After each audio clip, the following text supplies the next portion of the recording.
Hi, it's Diana, here at the intersection of food and literature, looking at Bram Stoker's Dracula and Brandy. The questions for this section are, is Brandy medicinal? Because that's how it's used by doctors, Dr. Van Helsing and Dr. Seward. They're both doctors, though Dr. Seward is he's a psychiatrist, I guess. They don't call him that, but he's in charge of a mental institution. And the next is, how does Brandy work in Dracula? The whole premise of the monster Dracula is about eating, gorging. But it's not eating solids, it's eating liquids, so blood. And I thought, well, there's not much eating in the book by the people either.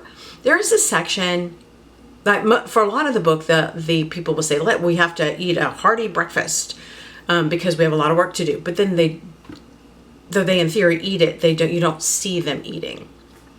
There are times when food is described, and this is at the beginning when Jonathan, I have no chin. This is at the beginning when Jonathan Harker is traveling to Dracula. It's like, why do they go into, he had roast chicken and he has a meal that I'm just going to use kind of the words in the book, the peasants serve him. Okay, so why is his food more detailed where it's not even, we don't even know they have roasted chicken? And this is what I came up with.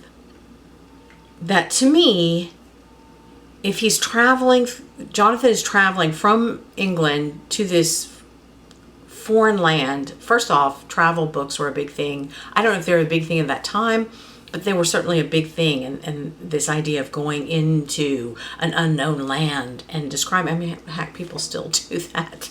But anyway, so that description of the food he's eating, it's not so foreign that he doesn't know, what did they give me?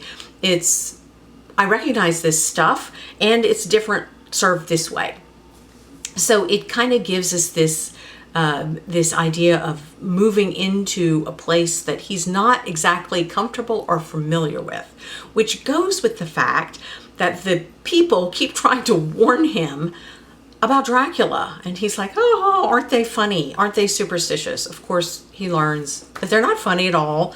Their warnings were very accurate.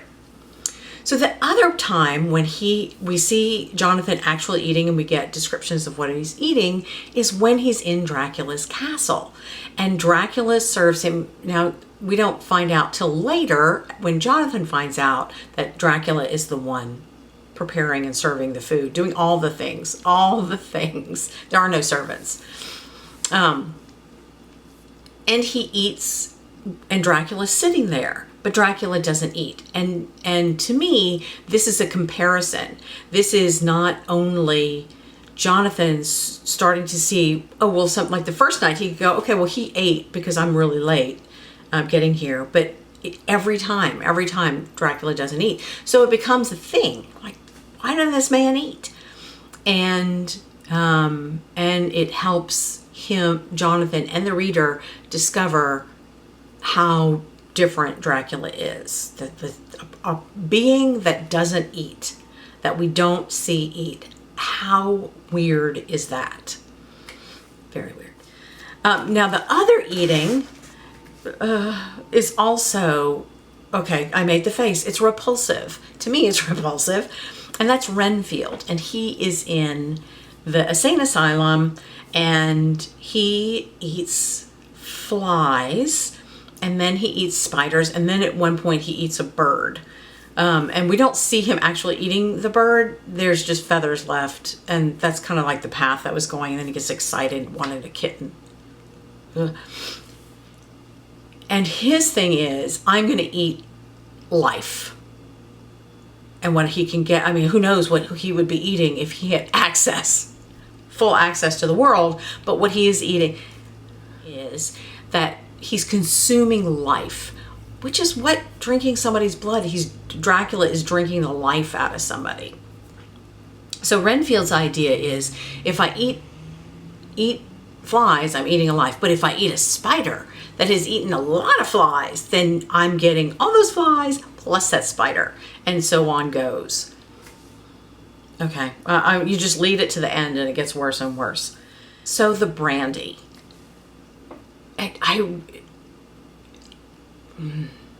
I'm trying so hard.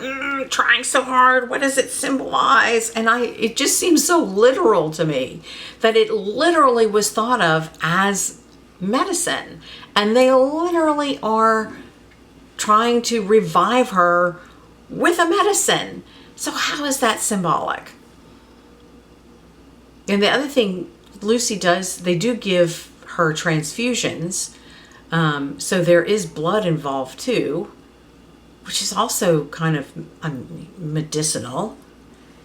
I'm still struggling. I cannot really come up with any symbolic thing with the brandy. They go into Lucy's room. Without a word, the professor bent over the bed, his head almost touching poor Lucy's breast.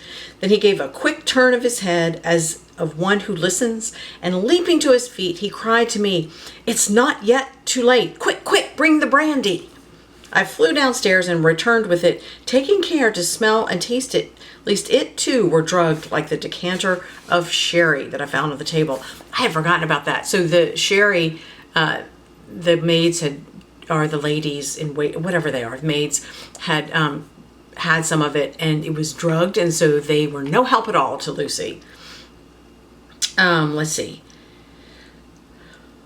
I did not stay to make sure, but returned to Van Helsing. He rubbed the brandy, as on other occasions, on her lips and gums, and on her wrists and the palms of her hands.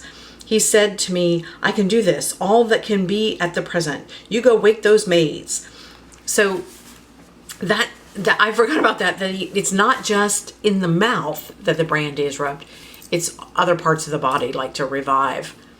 I have no idea how that would work. I'm just going to call defeat. I find no symbolic meaning for brandy.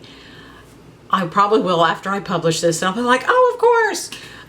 Or maybe I won't. And I'm going to be okay with telling myself, Diana, you're okay with this being very literal. Brandy is seen as medicinal. Brandy is found in the households of well-to-do people.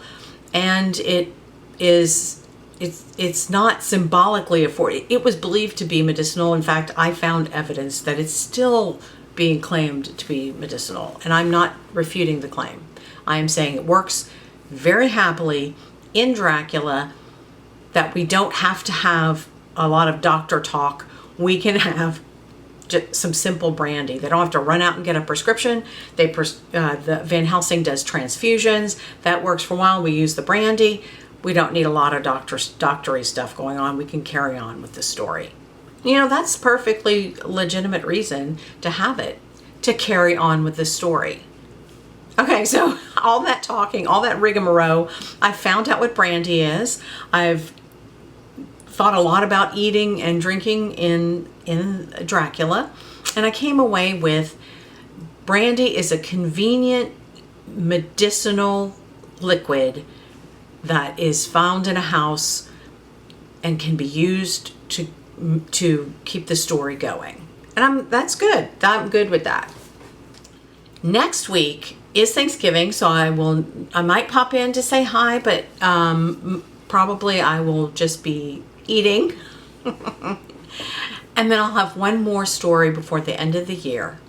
I thought I knew which story I was going to do, but I can't find my book. It's in a box somewhere, unless it's in here. I will look in here, and if I can't find it, then I have one in waiting.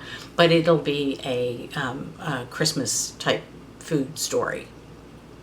Okay, that's all I got for Dracula.